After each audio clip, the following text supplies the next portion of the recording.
Sur la formation, on l'a bien compris, c'est un très gros sujet. Ça va au-delà de la simple acculturation, de la simple sensibilisation. On a parlé tout à l'heure de la formation des professionnels de santé dans le parcours de formation initiale. C'est un sujet, la formation, qui est un sujet qui est un peu mou, hein. C'est un sujet interministériel, un sujet qui est dur. C'est pas très sexy. Il n'y a jamais eu de gros reportages sur le sujet. On préfère faire des annonces de millions d'euros pour soutenir l'innovation. Quand il s'agit de faire de la formation, c'est toujours beaucoup plus compliqué, où la cinétique est aussi beaucoup plus lente. Via la stratégie d'accélération, on met le paquet, donc on vous annoncera les montants très prochainement. C'est le premier axe de la stratégie d'accélération. On va en réalité refondre tous les cursus de formation de différentes professions de santé et paramédicales pour y intégrer du numérique dans les formations. Donc là, on va doter les universités, les établissements d'enseignement supérieur de moyens directs pour qu'ils puissent embaucher et qu'ils puissent créer les cursus associés. Donc ça, c'est clair, ça sera fait une bonne fois pour toutes. On va aussi avoir un chantier réglementaire à côté, puisqu'il va falloir également modifier les textes qui régissent toutes les professions. On voit que c'est un chantier qui est quand même de longue haleine. On a prévu, le président de la République l'a annoncé, que les premiers étudiants formés en santé numérique le seront à la rentrée universitaire prochaine, c'est-à-dire la rentrée universitaire 2022. Donc le temps presse. Voilà. Ça, c'est le sujet de la formation. On a aussi des sujets de formation, pas que professionnels de santé, formation aussi des ingénieurs, etc. Et on vous détaillera ça prochainement. Il y a un très gros volet sur le sujet, bien évidemment. On a un sujet également autour de la réduction des fractures numériques. On pourra le détailler en temps voulu. Ça, c'est le sujet de formation. Le sujet autour de l'évaluation, on l'a dit aussi, en santé numérique particulièrement, on ne peut pas lancer des dispositifs, notamment des dispositifs médicaux, s'ils ne sont pas évalués, si vous n'apportez pas la preuve du bénéfice clinique, médico-économique ou organisationnel éventuellement de votre dispositif au sein des différents payeurs que vous allez rencontrer. Donc pour ça, on sait que c'est aujourd'hui très compliqué, que les process ne sont pas forcément toujours très clairs. Laure parlait des méthodologies d'évaluation non plus, qui n'étaient pas toujours adaptées parce qu'elles venaient d'un monde autre qu'est le monde du médicament, qui n'est pas toujours adapté en termes de cinétique, notamment au développement numérique et à l'effervescence du secteur. Ça, c'est le sujet qu'on prend en compte également dans la stratégie d'accélération. On vient de lancer un appel à projet, vous l'avez vu passer probablement, sur l'évaluation des dispositifs médicaux numériques à base d'IA ou non à base d'IA. C'est tous les dispositifs médicaux numériques qui sont éligibles. On met quand même sur la table 100 millions d'euros sur le sujet, donc on ne pourra pas dire qu'on ne soutient pas l'évaluation clinique des dispositifs médicaux en France. 20 millions d'euros par an sur 5 ans, afin de cofinancer, donc subventionner l'évaluation clinique de ces solutions. Le cahier des charges est en ligne sur le site de la BPI, et on va jusqu'à 60% de cofinancement pour les très petites entreprises. Pour montrer à quel point l'État prend du risque à côté des entreprises qui se lancent sur ce secteur-là, où elles n'arrivent pas aujourd'hui à trouver des financements pour financer justement ces évaluations cliniques, puisqu'elles n'ont pas encore la preuve du bénéfice, elles ne peuvent pas forcément convaincre tous les financeurs de les accompagner. Donc on intervient aussi à cette étape-là. On a aussi... Troisième sujet, on l'avait cité, le sujet du modèle économique. Ça a été rapidement abordé. C'est un vaste sujet. La e-santé bénéficie-t-elle d'un modèle économique? La réponse est non. Il y en a évidemment plusieurs. Aujourd'hui, c'est très compliqué. Vous le savez tous mieux que moi. J'étais de l'autre côté de la barrière. Il y a 2 ans, j'étais entrepreneur. J'ai monté une boîte que j'ai fondée il y a 8 ans et que j'ai revendu à un grand groupe. Je sais à quel point le sujet des modèles économiques est un gros problème pour vous tous, pour nous tous. En ce qui concerne les actions que l'on souhaite mettre en place, une action a déjà été dévoilée. Et puis vous l'avez vu dans le dossier de presse du PLFSS 2022, donc ce n'est pas une surprise, je peux vous le dire aujourd'hui. On s'est inspiré du dispositif allemand, le DIGA, donc l'accès anticipé allemand, qui permet un financement anticipé, un remboursement anticipé des dispositifs médicaux quand ils apportent un certain nombre de garanties en amont. Donc ce dispositif... on s'en est inspiré pour lancer un accès anticipé en France qui donc fait partie du wagon du PLFSS de cette année, qui permettra donc d'anticiper les remboursements des dispositifs médicaux via un guichet spécifique, donc un fast track. Donc vous voyez qu'on prend via la stratégie d'accélération, dans les quelques mesures qui sont déjà publiques et que vous pouvez déjà voir, en fait, que vous auriez déjà pu faire la cinétique, mais elle va être davantage approfondie parce que la stratégie a 35 actions. Vous voyez que déjà avec ces quelques actions, je vous ai déjà brossé le périmètre formation, confiance numérique, évaluation, et ensuite déploiement, accès au marché. Donc ça, c'est vraiment la ligne conductrice qui nous préoccupe, avec un focus aussi, vous l'avez compris, sur les dispositifs médicaux numériques, qui sont les produits aujourd'hui qui sont les plus régulés sur notre secteur, et notamment avec l'arrivée du règlement européen sur les dispositifs médicaux.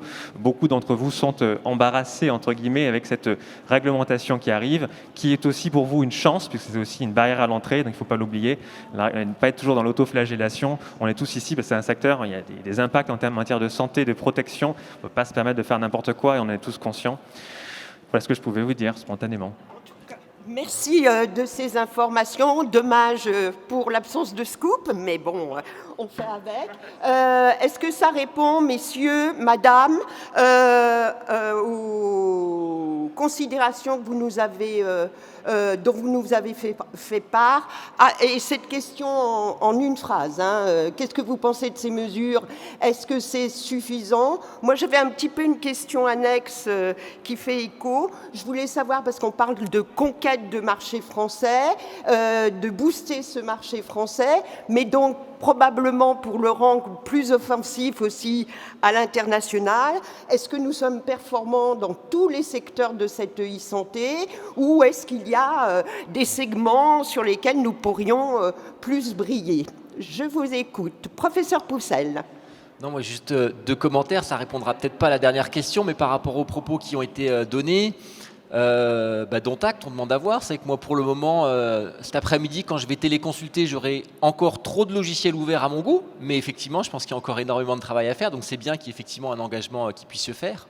Et puis, avec une autre casquette, puisque effectivement, par ailleurs, je m'occupe de la première année des études de santé qui a connu une toute petite réforme là cette année.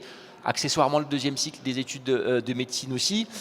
Pour le moment, effectivement, il n'y a pas grand-chose. Donc là, effectivement, malgré tout, le fait de s'engager là-dedans ne pourra qu'être facilitant pour apprendre le plus tôt possible. Donc, je pense que si on est là dans la salle autour de l'écran et de la table, c'est pour que demain soit meilleur qu'aujourd'hui. Bruno Galix.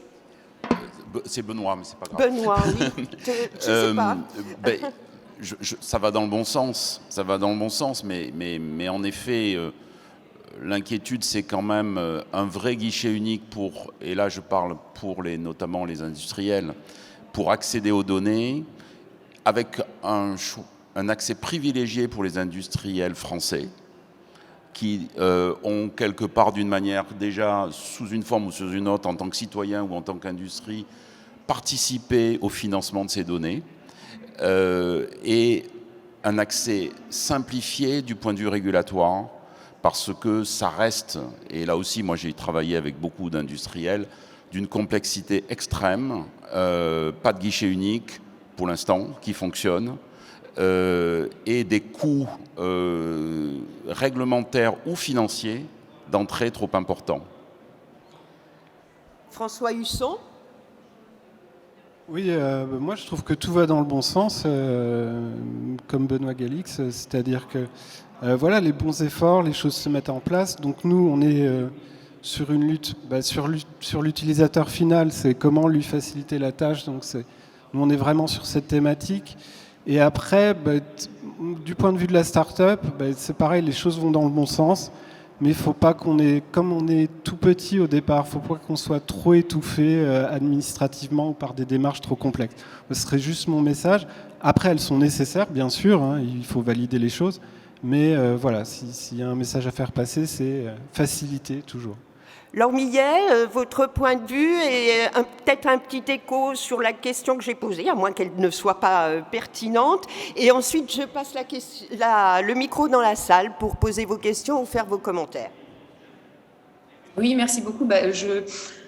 Nous, de toute façon, généralement, dans nos travaux, on a toujours plutôt salué et encouragé les travaux de la DNS, parce que je pense que c'est assez inédit, l'accélération qu'on connaît, et ça tient évidemment à la faveur de la crise qui a permis de démontrer l'intérêt de l'e-santé, mais pas uniquement. Je pense que derrière, il y a des hommes et des femmes très convaincus par tout ce qu'ils prêchent. Donc je pense que déjà, on a bien avancé là-dessus, que aussi il y a quand même tous les freins et tout ce sur quoi il faut agir, ça a été identifié et on essaye d'apporter des solutions. Donc après, il faut voir comment sur le terrain, concrètement, on arrive à déployer ces solutions, que ce soit à la formation ou au niveau réglementaire.